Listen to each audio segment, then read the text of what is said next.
Salve a tutti signori, io sono Lorenzo e questo è il mio canale Espertone, benvenuti. Bene, oggi cosa andiamo a vedere? Cosa mi sono appena regalato? Un videoproiettore, un mini videoproiettore portatile, che come vedete è portatile. È un mini videoproiettore che costa tra i 150 e i 200 euro. Perché l'ho acquistato? Perché volevo farmi una sala cinema a casa senza spendere una follia, cioè giusto per mettermi là e guardarmi qualche filmato, magari anche di YouTube, magari qualche bella immagine, però su uno schermo molto più grande di quello che ho a casa, che adesso è un 55 OLED. Di sicuro non avremo la stessa qualità, ma allo stesso tempo abbiamo una dimensione e l'audio molto molto valido. Bene, intanto proviamo con questo videoproiettore. Torno a ripetere, siamo su una fascia di 150-200 euro, dipende dall'offerta. Comunque vi lascio il link in descrizione in modo che se volete acquistarlo potete acquistarlo tranquillamente. Bene, allora, che cosa ci arriva? La scatola, il nostro telecomando, le istruzioni per l'uso, il mini videoproiettore e il cavo di alimentazione. Con questo telecomando possiamo fare varie cose, a parte andare nel menu, alzare e abbassare il volume, ma possiamo anche regolare il fuoco direttamente da qui. Un fuoco che è elettrico, quindi elettronico, ha un sistema dentro che va a mettermi a fuoco premendo tranquillamente questi tasti qua. Comunque dopo vi faccio vedere. Bene, allora, questo mini videoproiettore pesa neanche 1,3 kg, abbiamo il tasto di accensione qui sopra, la nostra lente, il ricevitore del telecomando, quindi l'IR è qui davanti, poi abbiamo una maniglia per il trasporto, carina, in pelle, molto carina. Qui abbiamo l'ingresso dell'aria fresca che viene aspirata e buttata fuori dietro per raffreddare tutti i circuiti. Qui abbiamo la cassa, perché abbiamo anche una cassa che si sente molto bene. Abbiamo l'uscita per le cuffie, quindi possiamo collegare le cuffie, possiamo collegare un impianto stereo tranquillamente, un ingresso USB, quindi per collegare una chiavetta, un hard disk per qualsiasi cosa, e la nostra HDMI per collegare qualsiasi sorgente. E in più, di nuovo, l'IR ripetuto perché se facciamo i comandi da dietro, così lo riceve. Bene, questo videoproiettore possiamo montarlo sia in piedi che rovesciato. E dopo vi faccio vedere le funzioni. Ovviamente proiettare su un muro o dietro un telo, quindi al contrario. Ma ci sono delle funzioni che dopo andremo a vedere quando facciamo il video. In dotazione, come vi dicevo, viene dato scatola, istruzioni, telecomando e la nostra presa della corrente. È comunque tutto il sistema di lenti, è tutto integrato dentro qui, a prova IPX5, quindi non c'è problema che entri dentro polveri, perché è tutto sigillato. Come vi dicevo, il fuoco è elettronico, possiamo comandarlo tranquillamente da qui. Ha una ventola che quando è accesa è inferiore ai 30 decibel di rumorosità, veramente silenzioso, non rumoroso, è silenzioso. E in più, che cosa abbiamo? Abbiamo comunque un Full HD ed abbiamo un 9500 lumen di luminosità. Comunque lasciamo stare i dati tecnici che a me quelli là non piacciono mai. Andiamo a vedere come si vede e andiamo a fare una prova direttamente su un muro della mia camera da letto. Bene, ecco qui, così siamo alla schermata di partenza. Magari ve la giro un attimo. Eccoci qua. Così.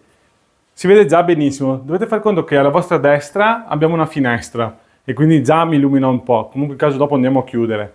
Ma era giusto per farvi vedere anche come funziona e come è fatto il menu al suo interno. Allora, come vedete è collegato al wifi, c'è la possibilità del Bluetooth. Allora, io con il mio telecomandino, che vedete qua, posso aumentare o diminuire il fuoco, andare sul menu di impostazioni e selezionare la sorgente. Allora, in questo caso io adesso andrò a collegare il mio cellulare Android. Quindi, adesso vi faccio vedere un po' il menu e come funziona. Bene, qua vedete posso scegliere Miracast oppure iOS, dipende dal cellulare che ho.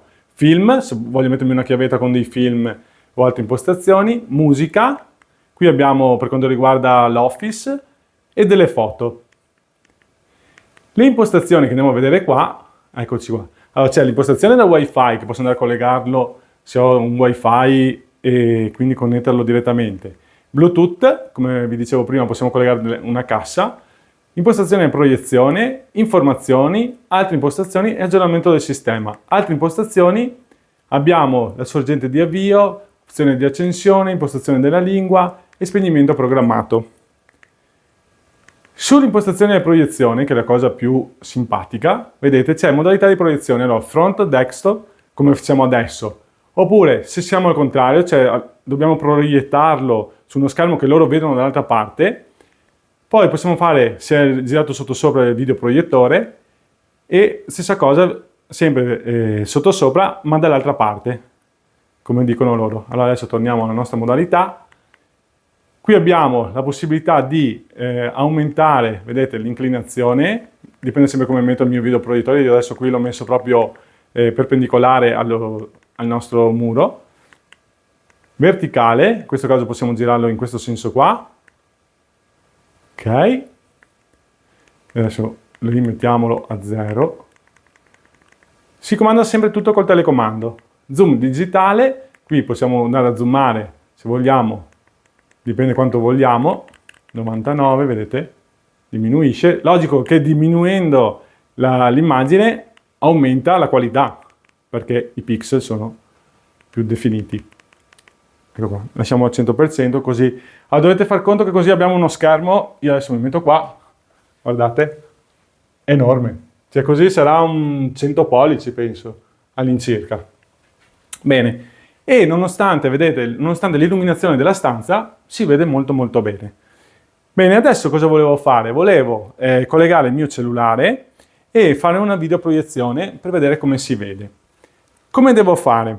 Allora, vado innanzitutto, io in questo caso ho un Samsung e quindi si chiama Smart View, ma su Xiaomi si chiama condivisione schermo, eccetera. Allora, innanzitutto vado a registrare lo schermo del cellulare così poi ve lo faccio vedere, ve lo metto in parte. Registrazione schermo. Avvia registrazione. Bene. Ok. Tiro giù la tendina, come vedete. Vado su Smart View, che è questo. E lui adesso mi cerca il dispositivo. Adesso un attimo che lo trova.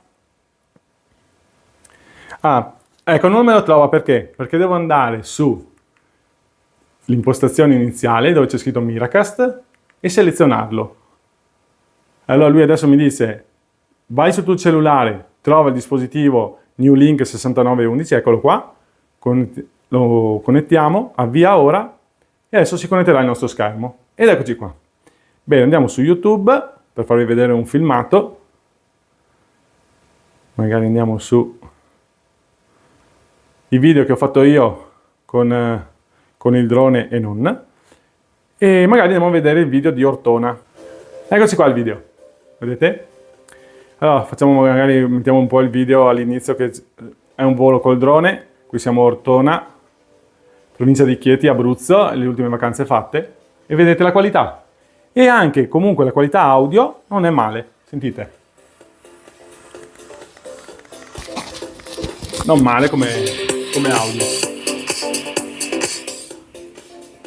Bene, quindi riusciamo a fare un cinema praticamente a casa nostra, senza nessun problema, e vediamo che la qualità dell'immagine è molto alta. Dobbiamo far conto che adesso comunque abbiamo una finestra che ci proietta della luce su questa posizione qua, e quindi un po' di qualità di sicuro la va a perdere.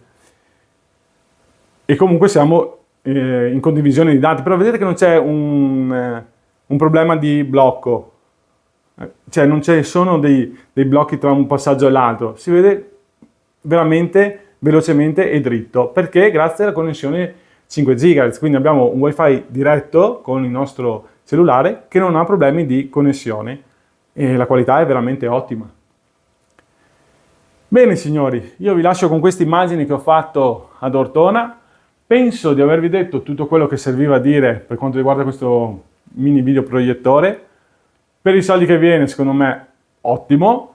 Può andare a sostituire una TV? Sì, ma dobbiamo far conto che comunque una TV di queste dimensioni qua siamo intorno dai 1000 euro in su, minimo.